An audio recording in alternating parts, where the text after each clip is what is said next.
which means that you are officially live again at the dining room studio. Round 2 for you, but the first time since the advent of cameras to the studio. I know. Yeah, so It we looks great. have all of our lights here and our natural lighting and a candle behind you that you won't be able to see if you're watching, but just know that it's there. So it's smelling good here. Ambiance. Yeah, good ambiance. Uh-huh. But we wanted to have you on because I was thinking about some stuff and I thought Mia would be the perfect person. Honored. Yeah, honored. Because some of the stuff I want to talk to you about today was something we weren't even talking about last time you were on. And you were, one of the first 5, I believe. So now we're 20 guests beyond that.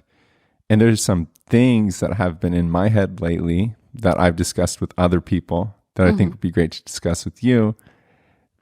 But then there's also things that you've been working on, right? That I think would be really cool to hear your thinking behind and hear kind of what you're working on because it's inspiring. It's always cool whenever people have something in mind and then they go out there to try and make it happen.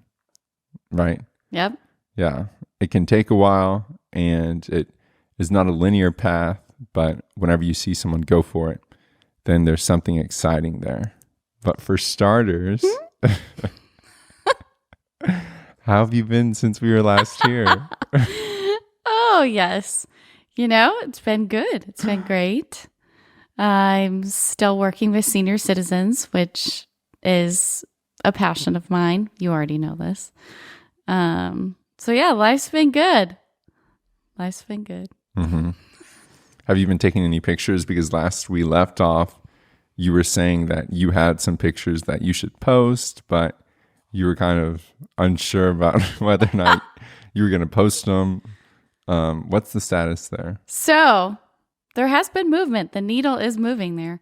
My website is underway. So that is a huge move in a positive direction for me. So I'm getting myself out there slowly but surely. I want to make sure I do it right. So for me, making sure that I curate the website to reflect that, super important. But I also don't want to be sleeping on it, Let's jump on it. So I would say it's probably 85% in shape. Nice. At the moment. So when can we expect it to go live? I would say in a couple weeks. Check back in a couple One of the loosest frame of references for time. A couple weeks. All right. Well, 2 weeks from when this is published, then we're going to make sure to check out your website. And where can people find you at? What will your website be called? Wait, are you talking about my personal stuff? Yeah.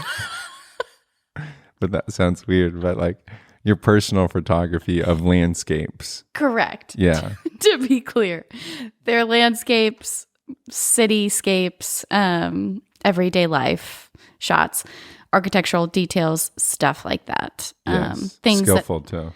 Thank you.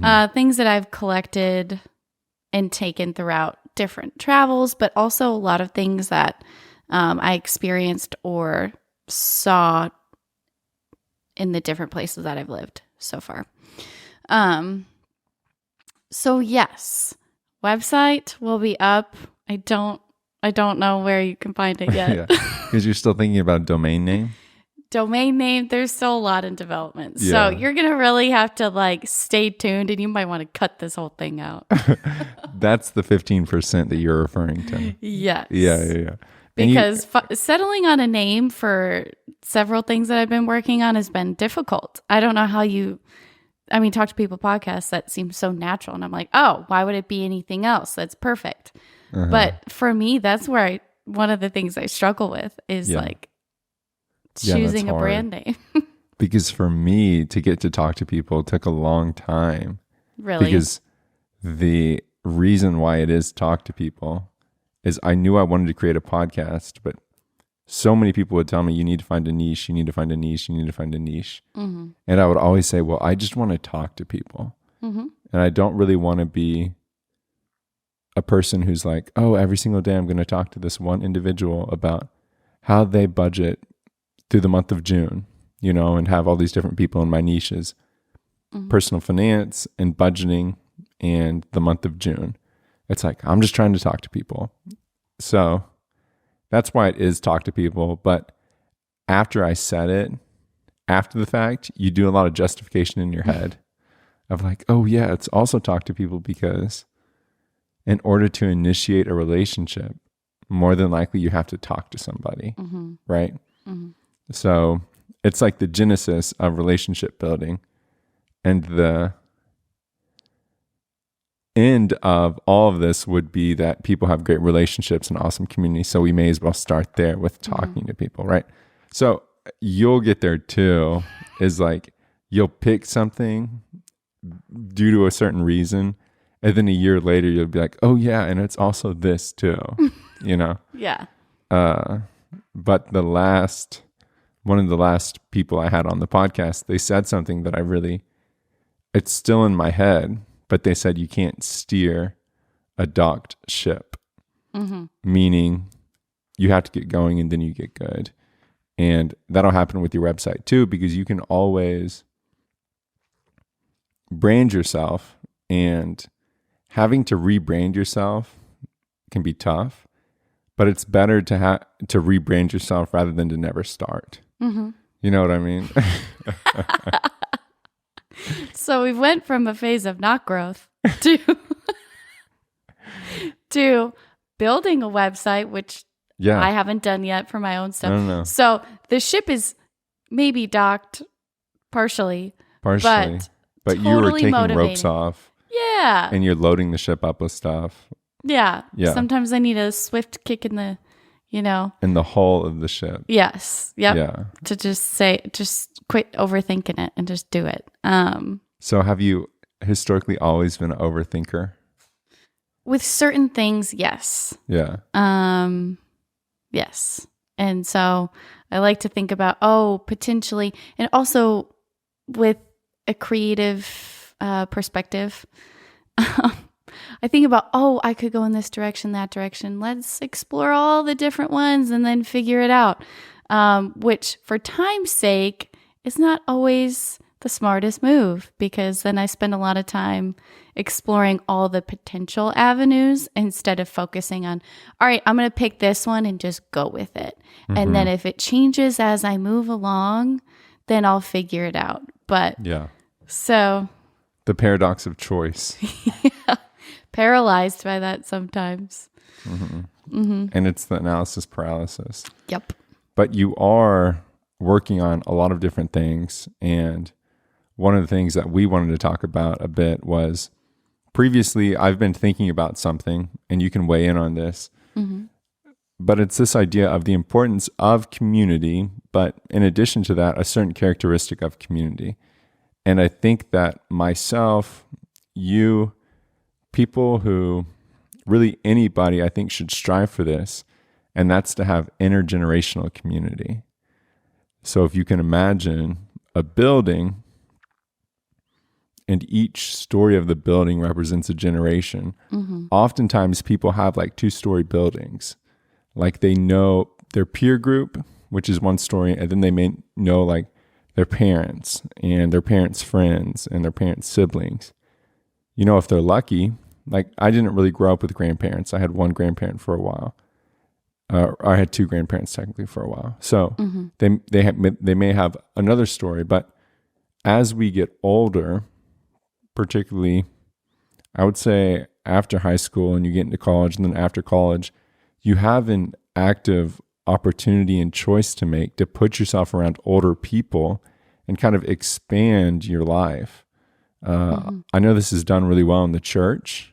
On average, this is done really well in the church. For instance, if you go to church on Sunday, then you can see people who are much older than you or who are much younger than you. And that's the sweet spot, is to have people on both sides of you. But for the past, 3 years, I would say, you've been working professionally in the, like with older adults full time, right? Yeah. Did I miss anything? No. So what are your thoughts on just hearing that about multi-generational community? Yeah. I think multi-generational community is vitally important. I think interacting with people younger and older than you, and not just by a few years, I think having that a significant age gap in the people that you're building relationships with is really important, especially with senior citizens. And I've often seen, especially recently, senior citizens and children being paired together. There's such a strong bond there. And it's amazing to see two opposite ends of the spectrum of life interact with each other. I have started doing this program where I'm currently working, and our seniors are paired with students, and they do these reading groups pretty much every other Friday at this point. But it is so cool to see these kids who are in like pre-K, they're pretty young. And these seniors who are in their 80s, 90s come together and have so much fun with each other. They're learning from each other too, and they're learning how to communicate with each other, and it's just fun. So yeah. Yeah. And you were on an island on the other side of the country, and then now you are in the middle of the United States. But the same rule applies, in that you are showing up to these facilities, these places that these people live, these people being like older adults, and then enriching their lives with activities. You're doing it via a smile and like friendship. And it shows how much weight that carries. And I think it's so important because we are, every single day, I know the majority of people who listen to this would not classify themselves as older adults. And I think because of that, every single day we constantly toil about certain things. Like, what should I do about this? What should I do about that? What should I do about this business? What should I do about this pursuit or this relationship or this certain problem? And we have so many answers out there, but they're not necessarily in books or on the internet, but they're in people. And I don't think that a lot of people would mind sharing them. Oftentimes, they love being able to hang out and talk. And one of my favorite memories from my undergraduate experience was I was volunteering at they called it a continuing care community. And I was sitting down. She was like, "Hey, would you just mind having coffee with some of the guys?" So I'm sitting down at this table. It's a bit larger than this one, but it's a round table. And at the time I was 21, and then the youngest person at the table was about 80 years old. And one of the guys looked at me and he said, "Man, you got the whole world ahead of you, son." Like that right there. And he was just kind of like hyping me up. And it was funny because we were watching Fox News. And I believe Trump had just got elected. Okay. And then one of the guys was like, "Man, what I would do if I were as young as you right now, like in this new America." That's kind of like what he was referring to, because he was excited that Trump got elected. But the sentiment of like, man, there's a whole bunch in front of you, was like kind of crazy for me to recognize. Totally. But we would never, ever recognize something like that had we not been around people who have perspective and the wisdom to be able to share that with us. I think That's such a beautiful memory, by the way. Yeah. Really, truly. Yeah. It was fun. I was supposed to do an internship and help develop a good pipeline for college students to volunteer there. Okay. And I got a decent of the way in, but nothing materialized. Oh. But I tried. It was for one of my leadership capstone projects. Yet I got a lot of good memories from it. Totally. And they probably did too. Yes. Right. You know. Right. You saying how one of the seniors that you visited said like you have the world at your fingertips, or, kind of a thing. You've got a whole future ahead of you in this new type of world. I think it's fascinating to get a senior citizen's perspective on that, and like the sense of you have a future, right?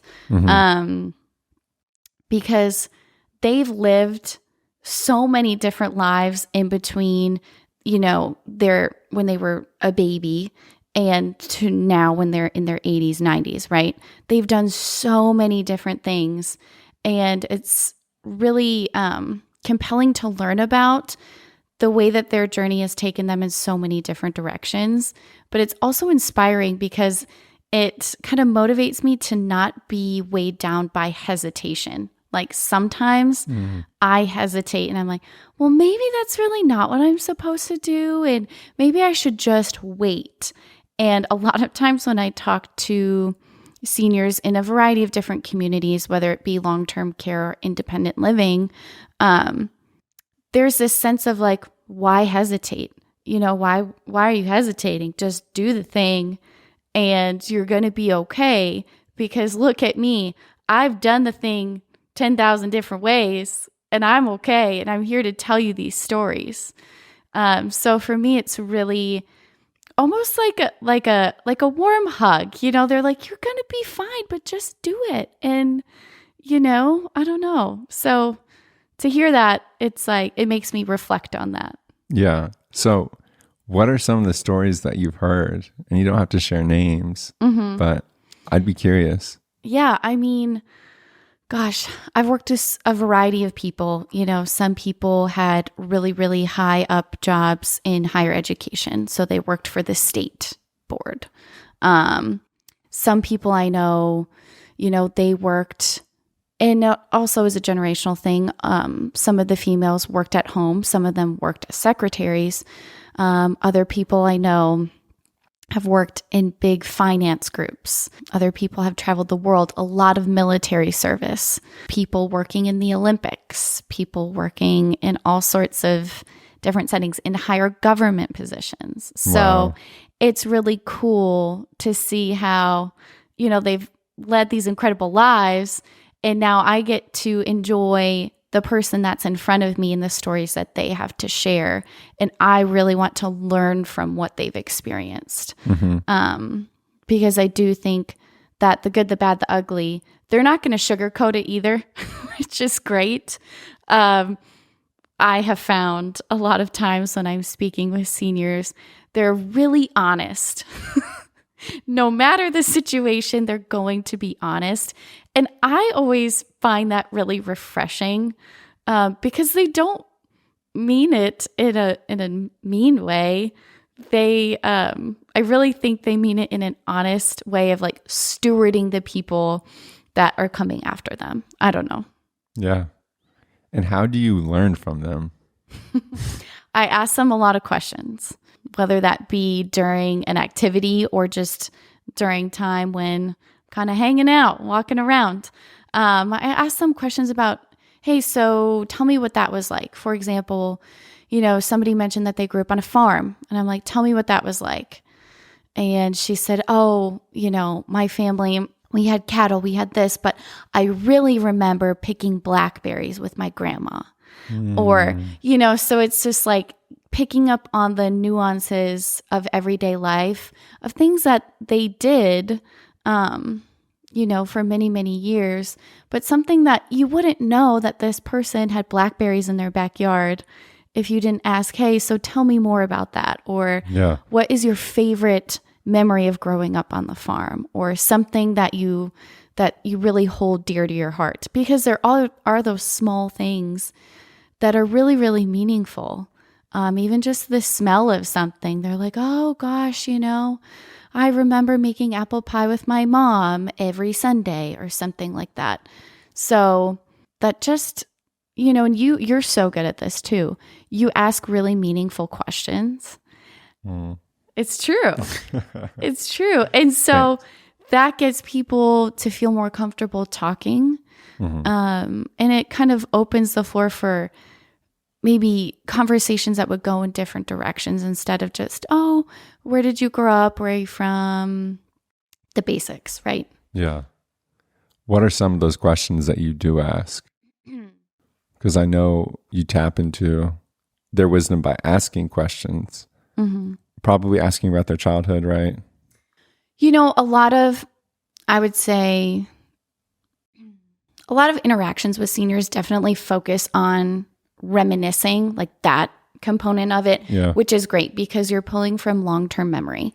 And a lot of times long-term memory is pretty intact, regardless of age. And now, obviously, there are discrepancies there, but reminiscing often brings up a lot of happy things, but they oftentimes can bring up really difficult things too. But I think it's all in the way that they choose to talk about it too.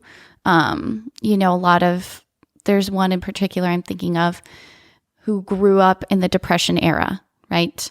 And she spoke about how she remembers walking miles to the grocery store just to get a small amount of food and walking that food back to her family. Wow. And this is something that she repeatedly did for a while. And so to think about kind of the physicality of that as a child, basically, walking to the store to acquire these things and come home and bring it to your family, it creates this dynamic persona. I think sometimes you just look at someone for like what's in front of you, and I think that's great. But there's so much more that I would have had no idea that she had done this had I not asked, hey, so what was it like growing up during this time period? Because I know about it from history books, but I want to know about it from you. And that's a totally different perspective than what you're going to read somewhere else, Yeah, that makes sense. Because whenever I was an assistant at the place that you work at currently, because we had a well-known screenwriter do a session there. She was talking about how memoir is memory combined with reflection. Yes. And I was looking into this idea, and you know about it too, but this idea of narrative medicine and how being able to reflect and take somebody with you, but also like just go through memories. And the sensory questions are one of the big suggestions, is like asking, hey, what was that like? What did it smell like? What did it look like? How did that feel? Right? Because the more and more we can get them, and like I feel weird using like they and them language with this, but just referring to like older adults or seniors, the more and more we can get them to think back on these memories and think back deeply and as vividly as possible, it's actually like really good for them and great for their health as well, because it brings back those, the dose, like the dopamine, the oxytocin and the serotonin and the endorphins of those memories. And it gives them the mental engagement. And so narrative medicine is this whole entire established like field looking into being able to ask questions and talk. So that makes sense that you would ask questions about that, get them to reflect. Totally. Yeah. And then whenever you are getting them to reflect, are there moments where you get to kind of like witness them time travel? Yes. Yeah, what's that like? You can see it in their eyes, you can hear it in their voice. A lot of times when I feel like I'm asking them questions about their lives. It's so cool because they really ultimately are so excited to share something about themselves, right? To somebody who hasn't heard it before. I think it's, fresh eyes, right? That would be one of us, somebody who's not in their family per se, who's hearing this for the first time. And so they're really excited to share that with somebody. And I think that their enthusiasm for sharing that memory translates throughout the conversation, right? They're more willing to continue sharing after that. And so you can tell that after they've shared their memory, I feel like there's this elevated, I don't know, it's just elevated a little bit. Their spirits are lifted. They're just kind of, I don't know. It like strengthens them. Yeah, it's kind of like that little boost that you needed. Like when someone compliments you, like, wow, you look really sharp today. And you have like, a great voice. Exactly. You've got a great voice, right? It's like, okay, you know what? Wow, that was really nice. And I kind of needed that more than I thought. And I also think that one of the things that I've seen just in my experience that seniors value is quality time. So having quality time for uninterrupted conversation, I feel like is something that is really valued by that population. Right. Because it's so limited. Super limited in our attention span right now. I would say just, speaking in general, is super short. I'm guilty of it all the time. So I think getting in that rhythm or that practice of, 5 minutes of uninterrupted conversation with a senior a day, a month, however, long, it just improves both ends of that spectrum tremendously. And it's so cool to say that I get to do that every day. Yeah. To me, it's such a gift, honestly. And I love them so much and I learn from them every day. Yeah, throughout the whole day. So, and you have access to a master class every day. Yeah. And it's fun because I've been able to hang out with you and while you're there, and man, they love you, right? So it shows that currency because they don't need no cash. They got that figured out, more often than not. They have that part figured out, and they have the whole. Some of them like to learn a lot and keep learning new skills and stuff, but just being able to share and connect, like a baby in a crib starts crying when they're left alone because innately they know that being disconnected and being alone is a bad thing. Right. And we never lose that social dependence. But unfortunately, as we age, we just naturally get removed from these like existing social institutions. Once I get too old to be able to run around and play soccer, then the 20 people that I see every week playing soccer, I no longer get to see them. Once I get too old to the point to where I don't feel like I can confidently do the 15-minute drive to church, then I can get some rides, but maybe someone's unavailable and I'm no longer able to see them. So this idea of connection right now, as younger adults, you and I are the same age, we get to choose whether or not we're connected for the most part. Right. Yeah. It's like, it's up to us. And I know that there's exceptions there. Maybe you're like, Chris, I'm dealing with crippling social anxiety, or Chris, I just broke all of my arms and my legs and I'm just laying in the hospital bed, or I am in so much debt that I have to work 3 jobs. But for the most part, we have the ability to determine whether or not we're connected to the people around us. Yet there becomes a moment where that switches, and despite our efforts, it can be really hard to maintain connection because I can't play soccer like I used to. I can't drive like I used to. Right. A lot of these things begin to pick our hand for us rather than we pick. So it's like, as I reflect on this, I'm encouraged, but also challenged. Like, it's sobering in two ways. The first ways it's sobering is, since I have the opportunity and the agency to determine how connected I am, then I better work hard at it. Like this is a privilege and opportunity, and I need to make the most of it.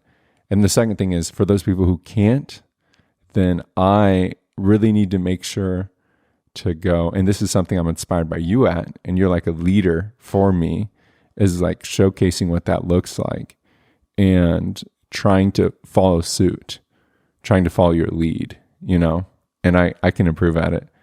But You're funny. thank you. But like, that's my thoughts whenever I hear you say that. Yeah. Oh, you're really sweet, Chris. And you inspire me to, because I think everybody struggles with different things, right? And so for me, building relationships with people generations older than me is super, to me, feels easy. It's not intimidating at all. However, to build relationships with people around my age, so much more intimidating. And for me, you're inspiring to build that part up. You really are. And so, you help me a lot with that. And I think that it's really great that hand in hand, whoa, look out. Yeah. Watch out, world. We're coming. You'll bring the old geezers. Yeah. And I'll bring the young, naive whippersnappers. Yeah. Yeah. And boy, I think socially interacting with people, much older than I am, I think that really builds up social skills. And I find that, even with children interacting with seniors too, the social skills that are practiced and exercised during those interactions are lifelong. I mean, that's going to carry you through the rest of your life. The way that you talk with people of different generations, it just builds tremendously over time. And I think that's a life skill that's really meaningful, and you can't put a price on that, and all you have to do is just spend time, it's like, it doesn't cost you anything to do. It's funny because oftentimes we overthink this stuff. Like yesterday I was hanging out with a friend of mine who has a couple sons, and I was talking to his oldest son, and I was talking to him about his bounce house. And he was super excited to tell me about his bounce house. And I was like, does your bounce house have a yard? Just asking, just being goofy. And he's like, no. And I was like, oh, okay. I was like, what neighborhood is your bounce house in? And he's like, it's not in a neighborhood, but like just having fun and asking questions goes so far. Totally. Now, do you deal with death ever at your work? Oh, yeah. I mean, especially at the facility where I previously worked, long-term skilled nursing facility in the height of COVID. Yes.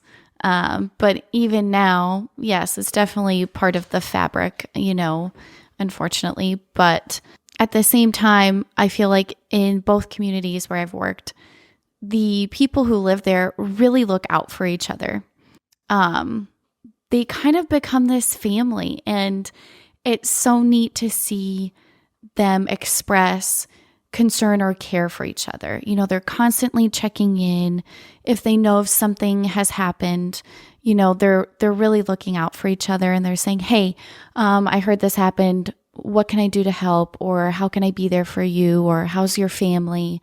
So I think that even though they're faced with kind of these not so great aspects of aging, they navigate them pretty well, and they're there to support each other during this maybe season of life that some of them may have lost a spouse, and they're now living in an apartment by themselves for the first time in 70 years, so they're navigating this new part of their life, and they're not doing it alone though. And I think that's the most important thing.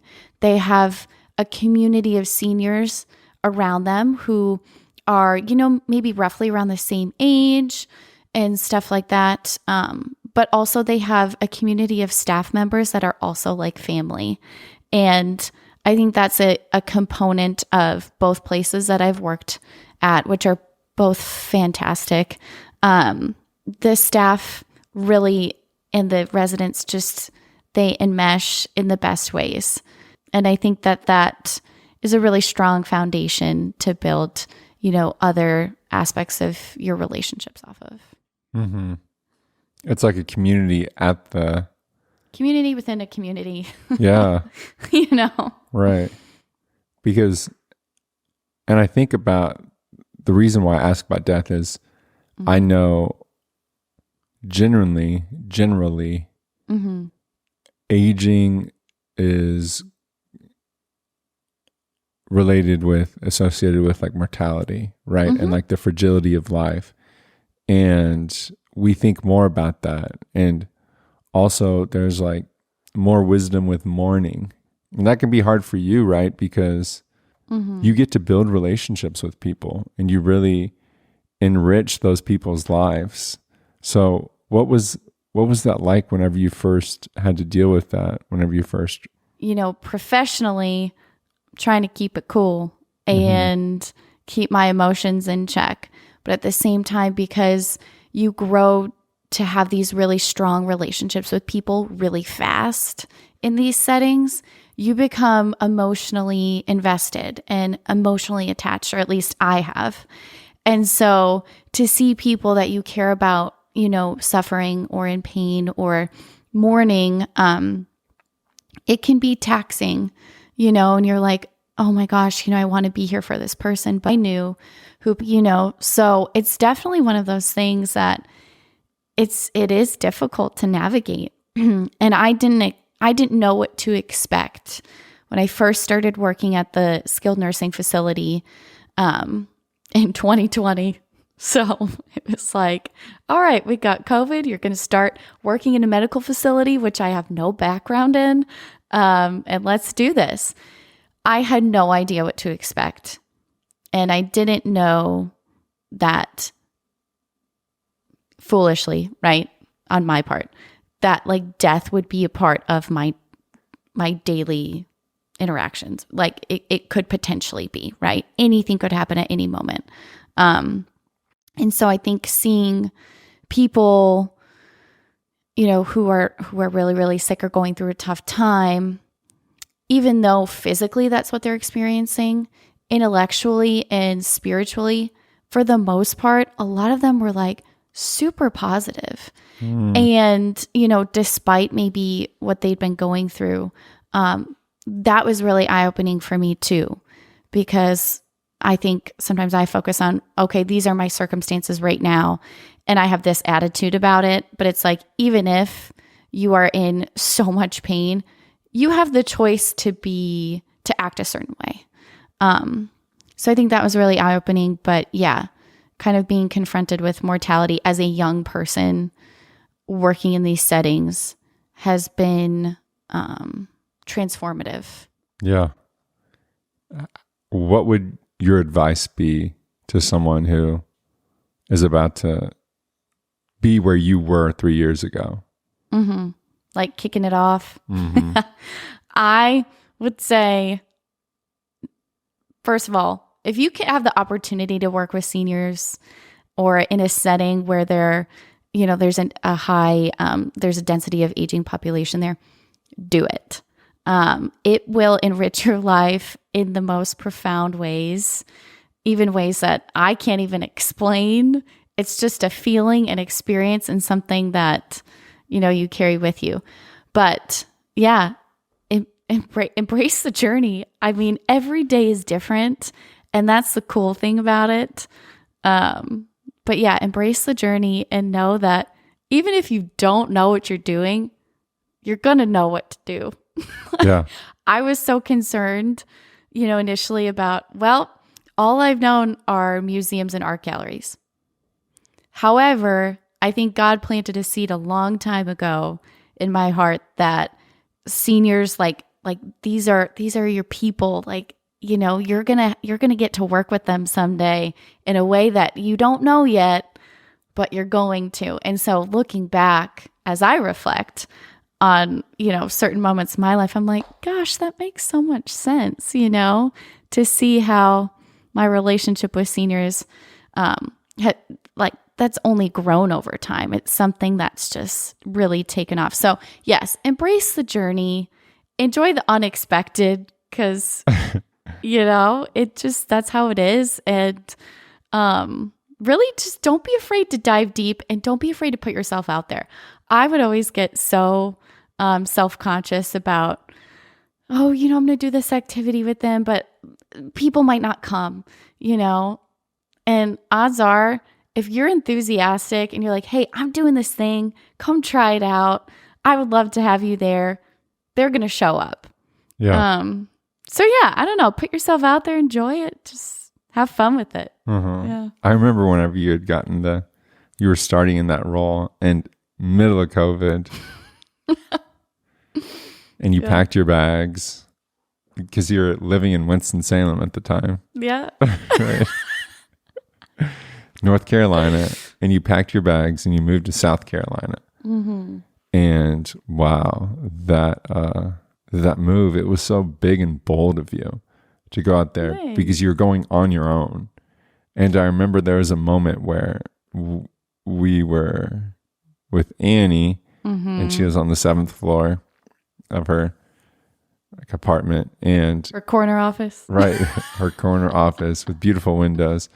And we were going down the elevator, and there was a moment where I was like, wow, like you're about to go to South Carolina by yourself and start a new job. And you're like, yeah. And you did it in the middle of COVID on an island by yourself. And you had a few people there in the area who were kind of like a fictive family for you. And you just went for it, so hearing your advice that you'd give yourself as a younger person or like when you were just starting, I know that you were already carrying those things. So that makes sense that you would tell it to somebody as well, because that's what worked for you. Yeah, it did. You did a good job with it. But now you are putting your entrepreneurial cap on. Right? Outfit change? Outfit change. Because why? I shouldn't do the talking. You should do the talking. Why recently have you been putting your entrepreneurial cap on, and what does that look like? Yes. So I feel like I should back up a smidgen and maybe share a little bit about kind of the origin story, if you will. When I did work at the skilled nursing facility, it was the best time. I loved it. I loved it. Long-term memory care for the most part. But my director, he was so encouraging and really fully embraced because, typically they are looking for people with some sort of a medical background, whether it be like occupational therapy, physical therapy, exercise science. But they also, just so happened to be looking for somebody with an art background. And boom, I saw that in the job description and I was like, sold, but who knows what they're going to think of this young chap, So I remember going in for the interview and I couldn't even find the front door. Because it was locked down. It was super locked down. It was like high security. It was. And I'm like, oh gosh, they're never going to hire me. I can't even find the door, Little did I know that this opportunity would be a catalyst for a project that I'm working on now. But I think it's important to kind of note the things that I did there. One of them in particular, I focused a lot on creative opportunities. So for me, that meant providing different activities where the seniors living in this community could create the things that decorated the space around them. Because ultimately, and I think you referred to this earlier, this is their home. So this is where they live. This is where they're going to be spending their days, especially with long-term care. This is probably where they're going to be for the rest of their lives. So I wanted to make sure that they were able to contribute to their environment in the ways that they wanted to. And one of those ways was through creating art, different holiday decorations. We did an entire Christmas tree where they made every single ornament on this tree. And they made these, larger abstract paintings. And it became a consistent thing to have one art activity a day. And it was so exciting to see the residents who had never picked up a paintbrush before, had never, made a Christmas ornament before. I had, people who worked higher up, as a sheriff and stuff. And he's like, I've never done any of this before, but I'm in. Mm-hmm. And so for me, that attitude of I'm just going to try it and see how it goes, but they really grew to enjoy it. That was such a cool transformation to see. And I think really motivated me to continue encouraging them creatively and saying, hey, I have these supplies out. This is what you can do with them. But also, I want you to have this time to be able to create something that you want to create. So I'm not hovering over you, telling you what to do all the time. But I want you to have the tools to be able to do that. So anyways, that predominantly was my focus there, was to encourage them to be creative in whatever way they thought that they could, and also encourage them to challenge themselves. I think there's also that idea of, well, I'm old, I don't really want to try anything new and whatever. But I think that's the point when you should try something. Yeah. It's never too late and there's no time wasted. So anyways, that was a really good catalyst for a project that I'm working on now. Mm-hmm. Mm-hmm. That's a good foundation, right? Yeah. And then what did you learn from seeing them engage in creative activity? Was there a benefit there? Oh my gosh, tenfold.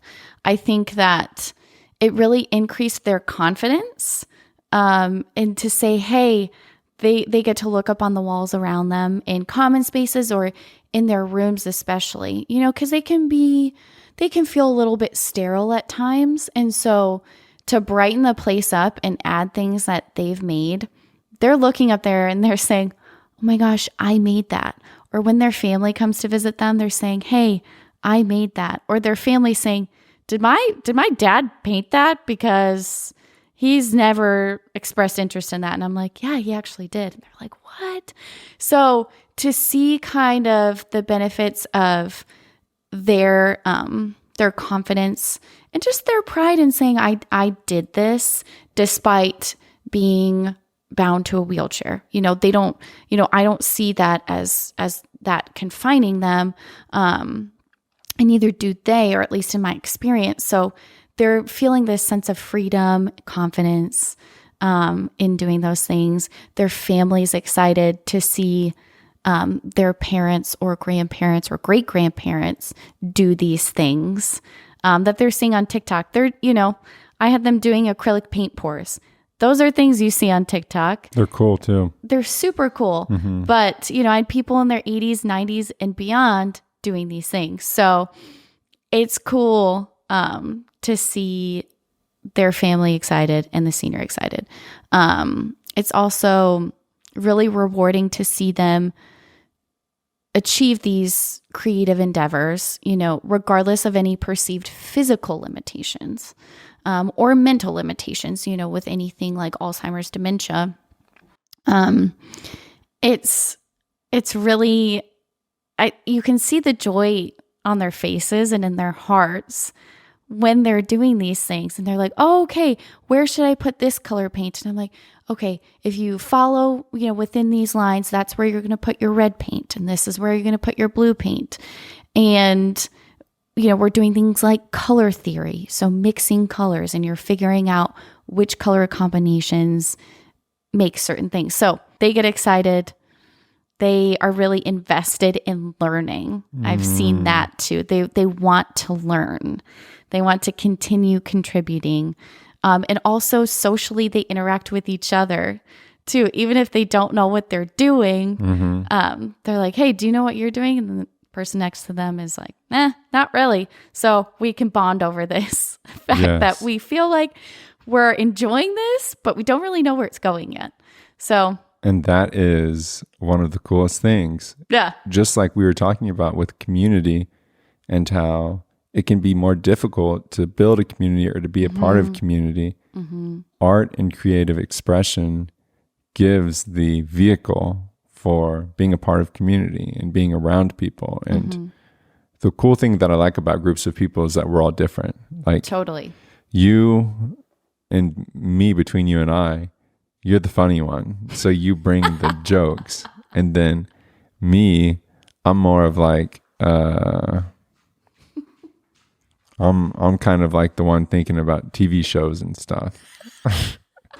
You know? I think you got these flipped, son. So with that in mind, if we were to get a group of people of 10 people around, then you'd have the funny person and the jokester and the one who's always serious and the one who's analytical and the one who's a great storyteller. And you get to express yourself in different ways. Now, in the creative realm, it's the same exact thing, right? You have the person who's really good at this or who's really good at that. Or like my mom is, she does this whimsical stuff, like these curves, and it looks really beautiful. And that's something that she likes. And she's gotten to the point to where she really enjoys it.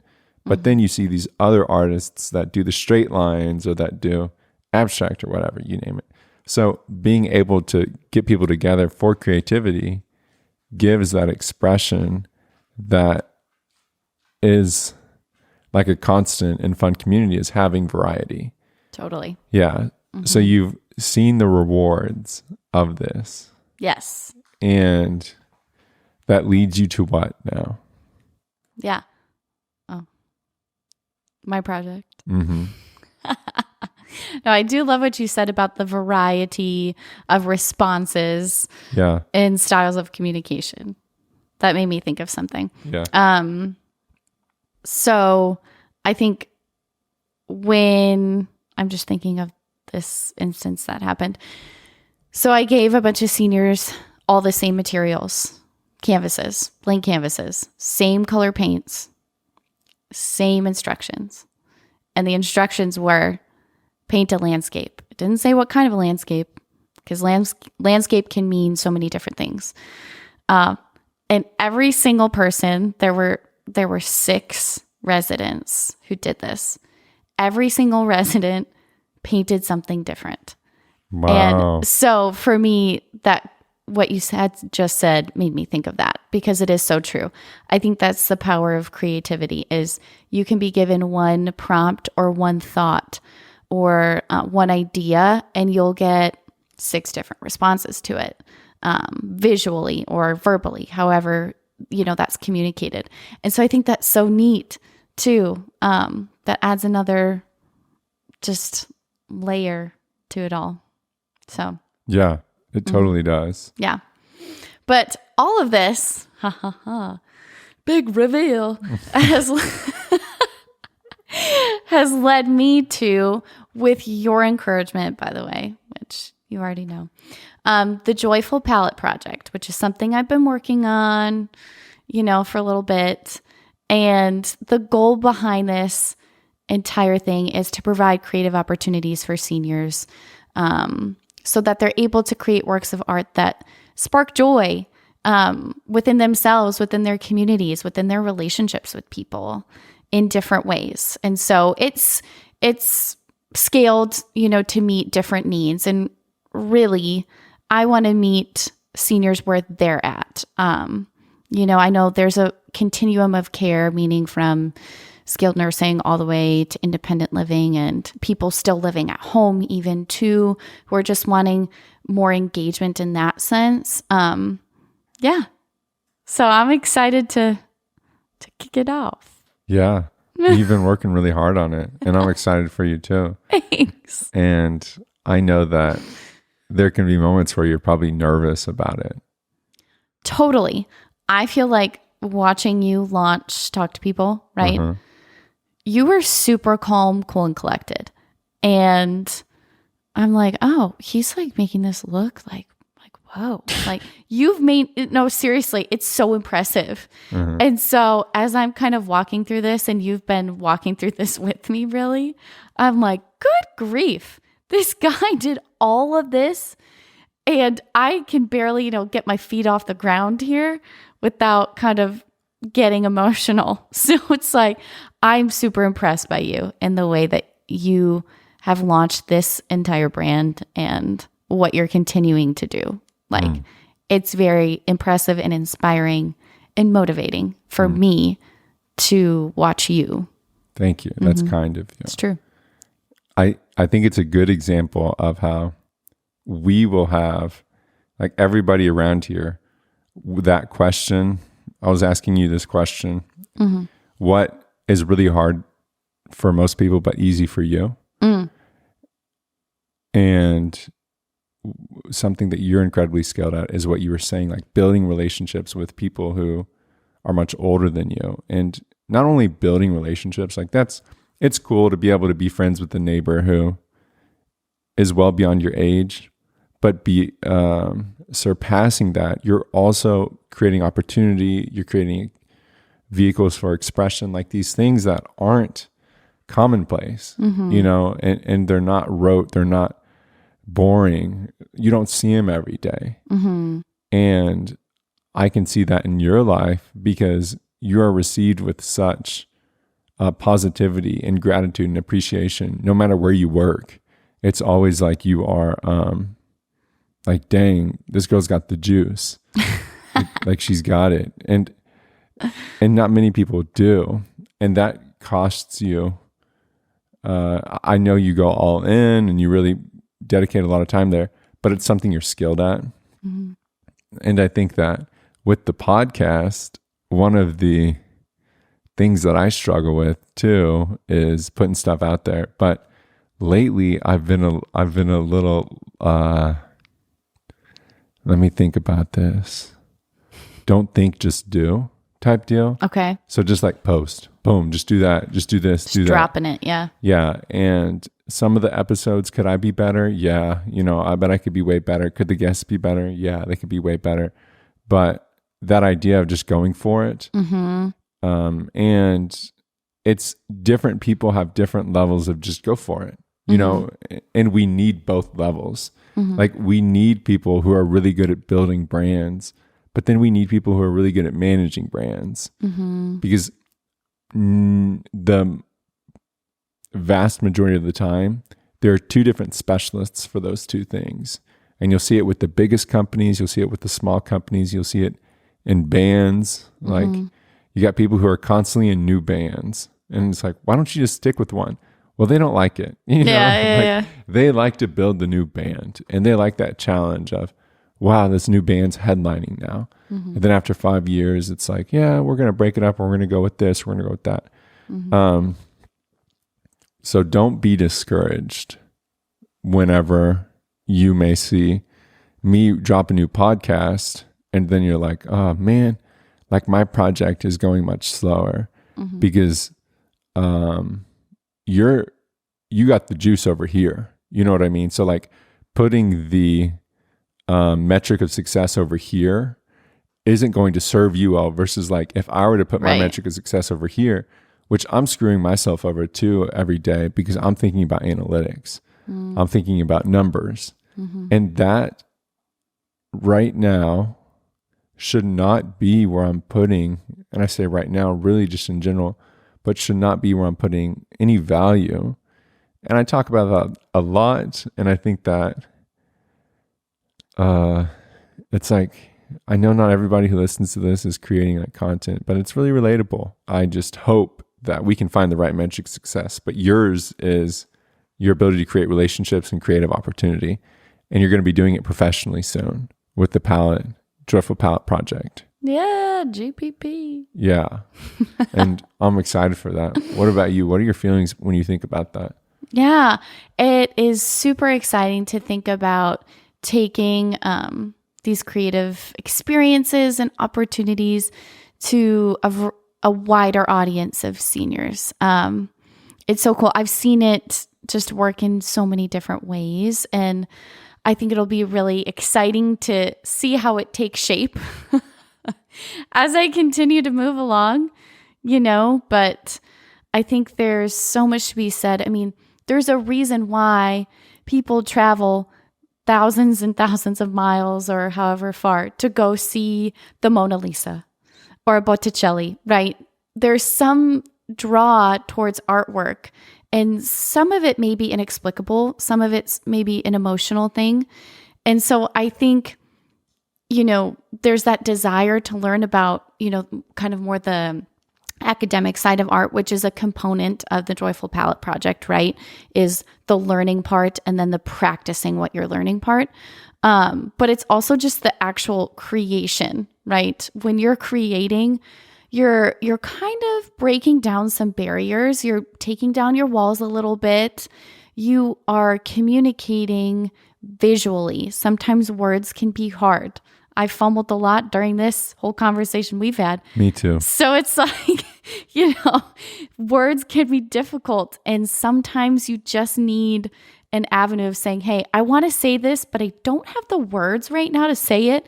So this is how I can say it. I can say it with a red circle and some blue squares, or I can say it with a really, detailed landscape or portrait painting, or drawing, whatever media you choose. So I think that it's exciting to maybe, foresee this going in that direction of, wow, this could really help a lot of people. And it can just maybe uplift a lot of people. Yeah, it will. Spark joy, baby. It will spark joy. And it'll be at joyfulpaletteproject.com. Yeah. Mm-hmm. Hitting you soon. Hitting you soon. A lot sooner than my photography page. Yeah. And your photography page, it's a sleeper right now. And once it wakes up, that'll be awesome. It'll be like waking up after a 20-minute nap to where you're not too tired and you feel decently energized. Yes. So we have 2 minutes. Mm-hmm. What's a good parting message? Good parting message. Mm-hmm. Maybe you should give the parting message. Well, I can give part of a parting message, then you could finish it, or would you rather you start and I finish? I can finish. Let's see you where can finish. Let's see where you're leading me. I am encouraged talking with you. One of the things I'm encouraged about is that you are a great example of why it's so important to connect with people who are much older than you. And you've done a really good job at that. But stories and wisdom, and like if you are in life right now and you do not have people that you can mentor who are younger than you and that you can teach, Mm-hmm. and you don't have people who are older than you that you can look up to and that you can learn from, then you need to get in that spot. And there are so many different opportunities to get in that spot and so many different organizations that exist to connect younger people with older people. Mm-hmm. And not only will it benefit you, but it will help equip you to help a lot of other people out there. And something that you value not that much, like your time, like you're willing to spend 4 hours on TikTok or 3 hours on Xbox. Mm-hmm. They don't have a lot of it. And that's morbid to think about, but truly, the value of time grows as we age. So I just encourage myself to get more connected and to not overthink it, but to be a smiling resource. I love that. You can volunteer at any senior living community. For the most part, you can come volunteer with me. Hey, we'll have a great time. But yes, get involved. It can be for an hour calling bingo. It can be for 20 minutes just visiting with somebody in a community who maybe needs a little TLC, So I love that. I advocate everybody, challenge you, all the listeners out there. the tens Can and you hear tens of me? listeners. I'm just kidding. No, We're but getting up there seriously. nowadays. Yeah. No, Yeah. but seriously, get out there and volunteer. I think that when you experience what I'm talking about, you'll get it. It'll click. You'll be like, I totally get what she's saying. Because right now, you might be like, I don't know what she's saying, but you will. You will. And then come back and listen to it. exactly. Yeah. With a fresh perspective. But I think we were talking about this earlier. Last thing I'll say, Susan Kumin. There's like this group at Stanford, and it's for, lifelong engagement basically.